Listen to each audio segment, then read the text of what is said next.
Roman Reigns took it back to where it should be. Big man, big moves, main event moves. So he really has kept the art form alive for all of it. For years, he was the face of WWE, a handpicked hero, the real chosen one. But what happened? We all booed him. But then everything changed. Remember the early 2010s?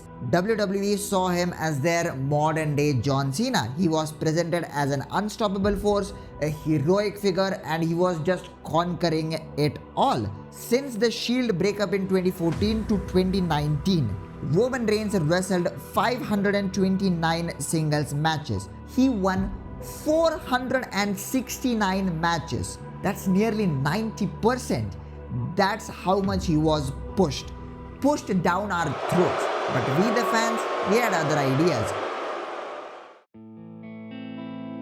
In late 2018, the world saw the man behind Roman Reigns, Joe Anoa'i. His heartbreaking announcement of the leukemia's return, it just paused his career and it put everything into perspective. I mean, his eventual return, probably 6 months later, beating the illness, the universal support he got, it was a genuine moment. It was a genuine moment of heroism. But the magic of that return, it couldn't sustain the character that had grown stale. It was the same Roman Reigns which we got. There was no real change, just the realism of the leukemia, that's it. But then 2020 hit. Mysterious new virus. Coronavirus.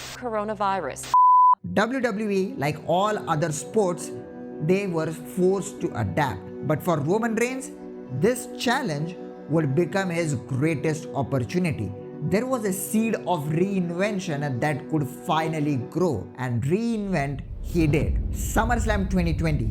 It was Braun Strowman and the Fiend Bray Wyatt. It was a chaotic scene, and then he exploded onto the screen.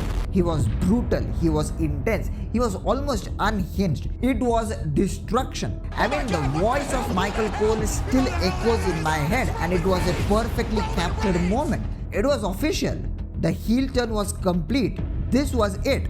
The heel turn fans had demanded for years, but it wasn't just a flip of switch. It was a deep character-driven transformation. At Payback just a week later, he decimated Braun Strowman and Bray Wyatt to reclaim the Universal title. The big dog was dead and the tribal chief was born. He was no longer trying to be the guy. He was simply the guy. I'm not a bad guy. I'm not a good guy. I'm the guy. And remember, the absence of a live crowd here was very crucial. It allowed Roman Reigns to shed the expectations of a babyface. His promos became way more slower than usual. He was never a promo guy, remember. You are a sniveling little suck-up sellout full of suffering succotash, son! But now with his heel turn, he was embracing that heel turn. The promos became slower, it became more deliberate, and it was menacing. There was a tone of arrogance that you can see. There were no immediate boos to interrupt his character development. The cinematic presentation in the Thunderdome, well, that allowed the audience to truly listen to his words, to feel that intensity. If he had a live crowd, he wouldn't have delivered those promos with that level of intensity. And it isn't just about his promos. In the initial months of becoming champion, he solidified his dominance.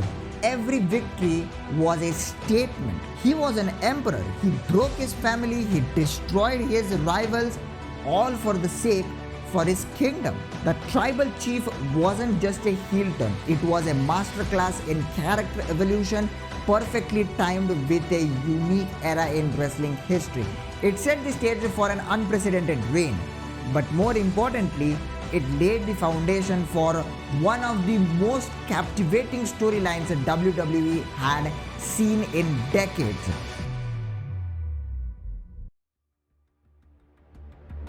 Next, we dive deep into the heart of it all. I acknowledge you as my tribal chief. The multi-year saga that changed how WWE told stories forever. You out. And I'm out too. Oh my God!